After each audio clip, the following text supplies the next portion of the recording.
22 अप्रैल के पहलगाम की घटना के बाद जहां पाकिस्तान ने भारत पर हमला किया था और 26 लोगों को मार दिया था, हमारी सरकार और हमारे फोर्सेस ने, आर्मी, नेवी, एयरफोर्स ने बहादुरी से उन आतंकवादियों को, ठिकाने को ध्वस्त किया था। लेकिन पाकिस्तान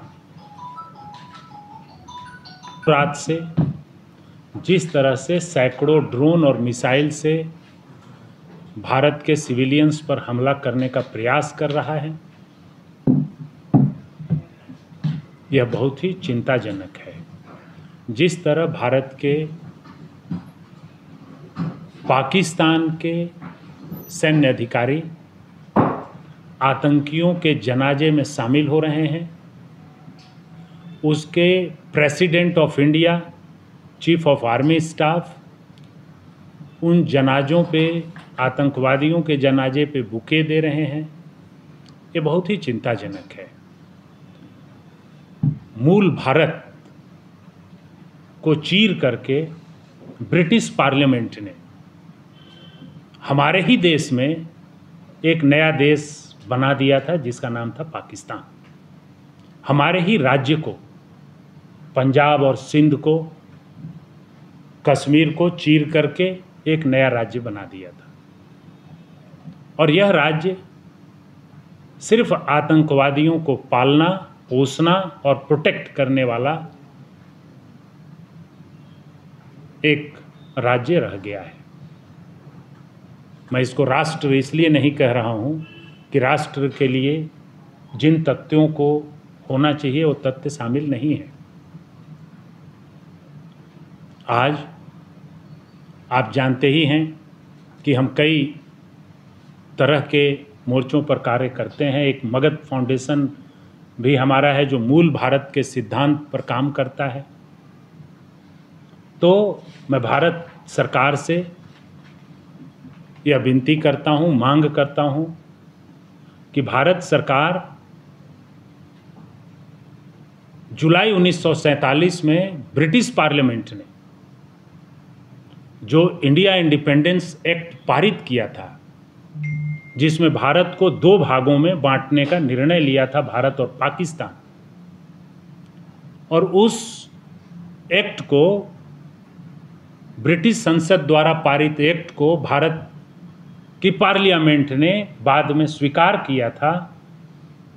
मैं भारत सरकार से मांग करता हूं कि अब उस ब्रिटिश पार्लियामेंट द्वारा बनाए गए एक्ट को अस्वीकार करें, क्योंकि भारत आज का राष्ट्र नहीं है। भारत पर ब्रिटिशरों ने शासन किया, लेकिन भारत विश्व की सबसे पुरातन संस्कृति है और मूल भारत राजा भरत से समय से लेकर के अशोक चंद्रगुप्त तक का भारत, उसमें कहीं पंजाब, सिंध, कश्मीर कभी डिवाइडेड नहीं रहे। तो ये माउंटबेटन को कोई हक नहीं था कि वो आकर के, ब्रिटिश पार्लियामेंट को कोई हक नहीं था कि इस मूल पर वह आज़ादी दे, इस मूल्य पर आज़ादी दे कि हम पहले आपके देश को दो टुकड़े में बांटेंगे। तो भारत ने उस समय जो स्वीकार किया था मजबूरी में कि हमें आज़ादी मिलने जा रही है, की बात कर रहा हूँ। मूल जहाँ से भारत राजा भरत के समय से, जो सम्राट अशोक चंद्रगुप्त के समय से, मगध साम्राज्य के समय से जो आज तक का भारत है, जो मुगल के समय का भारत है, जो ब्रिटिशर्स के समय का भारत है, भारत हमेशा से एक ही भारत रहा है। सीमाएं थोड़ी बहुत इंक्रोच हुई हैं। हंसुआ के बियाह में दूसरा गीत नहीं गाएंगे। अभी तो हम इंडियंस इंडिपेंडेंट एक्ट को कैंसिल करने की मांग कर रहे हैं। पाकिस्तान नाम का देश हमारा पड़ोसी न रहे, कि हमारे मीडिया के भाई भी रिस्पॉन्सिबली एक्ट करेंगे अभी जो बात हम लोग कर रहे हैं कि हमारा जन गण मन अधिनायक जय है, पंजाब सिंध गुजरात मराठा, तो कहाँ है पंजाब पूरा, कहाँ है सिंध पूरा? तो अभी भारत का जो भाग है वह भारत को उसको कैंसिल करे, इंडियंस इंडिपेंडेंट एक्ट को, और पंजाब और सिंध को भारत का भाग, कश्मीर को भारत का, संपूर्ण कश्मीर को भारत का भाग रहे, भारत सरकार इसको लागू करे।